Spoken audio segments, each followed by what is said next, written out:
যাও ওইটা বেসিনে রেখে এসো, ওই একটা একটা করে আবার বাসন মাজবো, তুমি ধুয়ে রাখবে। হ্যাঁ চলো আমিও রেখে দিই এই বাসনগুলো, এবার বাসনগুলো মাজতে হবে তো। তুমি ওই চামচটা রেখে এসো। কোন বেসিনে রাখা হয়, কোন বেসিনে দেখে নেবো, বসে দেখে বসো, বসে পড়ো, বসে পড়ো। হ্যাঁ একটা হাত মুখে কেন, এসো।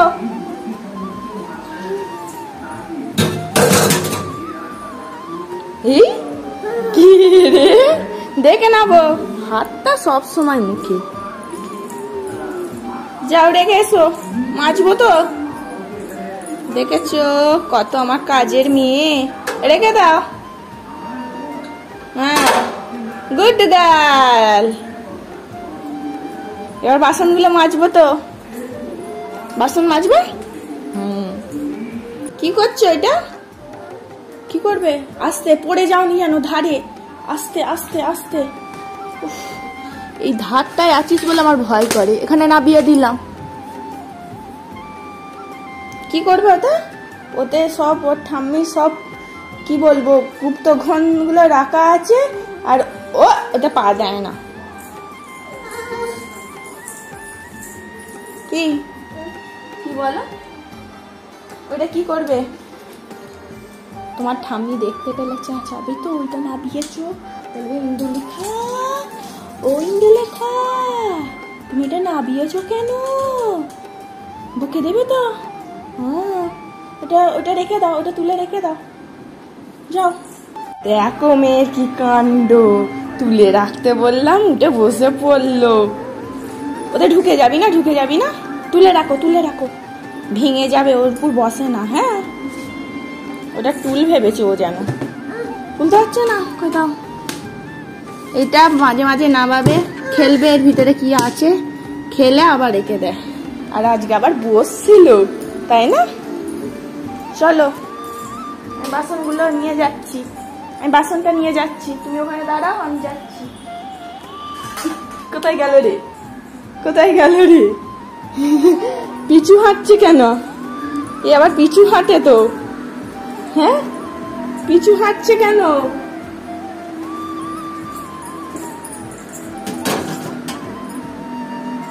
একটা একটা করে বাসন মাজবো, রেখে আসছে। হ্যাঁ রাখবে তো, হ্যাঁ গুড গার্ল, এনো রেখেছো। হ্যাঁ গুড গার্ল, দেখে যাবে। হ্যাঁ সাবধানে, এখানে নিচু আছে, উঁচু নিচু আছে, দেখবে।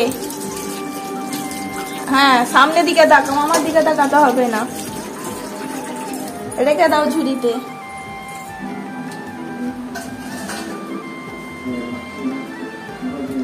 রেখেছো, নাও তোমার চামচটা। আর কত ঠেলছিস বাসন, দেখ না ঠেলে ঠেলে কোথায় নিয়ে যাচ্ছে, দেখ এদিকে। আর ঠেলতে হবে না, বাসন ঠিক আছে, জেলিছি। আস্তে নাও, রেখেছো, সাবধানে দেখে নাবো। বাবা মেয়ে আবার আরাম করে হাফ শুয়ে, দেখো দাদু ভাইয়ের ফোনটা নিয়ে এসে ফোন দেখছে। বাবা তোমাকে ওই দাদু ভাই ফোনটা দিয়েছে, কি সব টিপছিস, বকবে, রেখে দাও। উল্টো পাল্টা টেপে না, এটা দাদু ভাইয়ের ফোন তো, দাদু ভাই বকবে তো, বলবে দিদি ভাই কি করেছো ফোনে, ফোন যাচ্ছে না, আসছে না, বকবে তো। অত কিছু টেপে না, তোমাকে এমনি দিয়েছে একবারটি। আর তুমি কি করছো, টাইম দেখো, আলো জ্বলছে, দেখো কটা বাজে, রাত্রির হয়ে গেছে। দাদু ভাইকে ফোনটা দিয়ে আসতে হবে তো। আবার শুয়ে শুয়ে ফোন দেখছিল, গদিতে মাথা দিয়ে, দেখো না কি টিপছে পাকা মেয়ে। কি কাকে হ্যালো করবে, কাকে হ্যালো করো, হ্যালো বাবাই, কাকে ফোন করবে, না ছোটমণি, বাবাই না ছোটমণি, কাকে, হ্যালো, ফোন যাচ্ছে না, এতে ফোন যাচ্ছে না, সিম কার্ডই নেই, দেখ নো সিম। দাদু ভাইকে ফোনটা দিয়ে আসবে, চলো দিয়ে আসবে তো।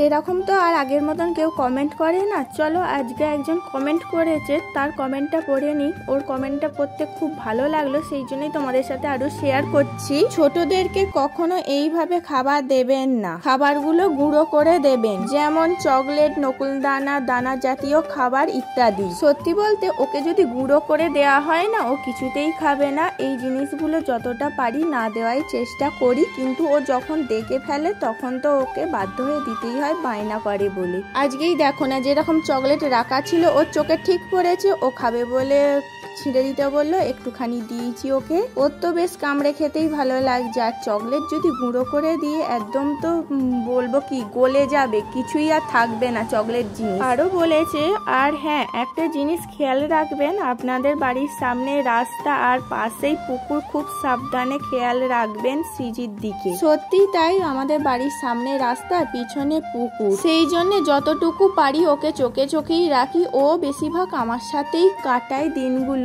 আর হ্যাঁ একটা কথা হলো, ছেলে হোক বা মেয়ে হোক, দুজনই মা বাবার কাছে সমান। লোকে অনেক কথা মনের অজান্তে বলে ফেলে, এইগুলো নিয়ে মন খারাপ করবেন না। না, আমি সেইটা বলতে চাইছি না, লোকে তো অনেক কথাই বলে থাকে, সেই কথা আমি কানে নিও না। আমি শুধু জানতে চেয়েছিলাম সৃজিকে কি সত্যি ছেলেদের মতন দেখতে লাগছে। সৃজি কিন্তু দেখতে হয়েছে ওর ঠিক বাবায়ের মতন, যেই দেখবে সেই বলবে এর তো পাথর মুখ বসানো। আর এখানে মন খারাপে করার কোনো বিষয়ই আসছে না, জাস্ট আমি তোমাদের থেকে মতামত জানতে চেয়েছিলাম। সৃজি খুব কিউট একটা মেয়ে, সবাই ভালো থাকবেন। আর সৃজিকে পড়াশোনা করিয়ে মানুষের মতন মানুষ করে তুলবেন। ভগবানের কাছে প্রার্থনা করবেন সে যেন আপনাদের মুখ উজ্জ্বল রাখে।